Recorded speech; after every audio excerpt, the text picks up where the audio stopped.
Hi friends, ఈరోజు మరొక మంచి టిప్తో అయితే వచ్చేసానండి.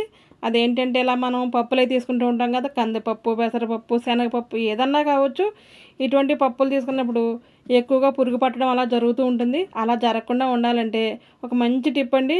ఇది చక్కగా అపార్ట్మెంట్లో ఉన్న వాళ్ళకి చాలా బాగా ఉపయోగపడుతుంది. వాళ్ళకి ఎక్కువగా చాలా త్వరగా అయితే పురుగు పట్టేస్తూ ఉంటుంది.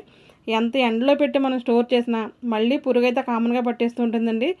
అలా పట్టకుండా ఉండాలి, ఎప్పుడు చూసినా కొత్తగా ఉండాలంటే కనుక పురుగు పట్టుకొని ఉండాలంటే కనుక ఎలా బిర్యానీ ఆకులు తీసుకుని మనం పప్పులో అయితే మాత్రం పెట్టాలంటే పప్పు డబ్బాల్లో పెట్టేసి కొద్దిగా అలా లోపలికి ప్రెస్ చేసామనుకోండి, ఈ స్మెల్కి అసలు పురుగు పట్టనే పట్టదనమాట.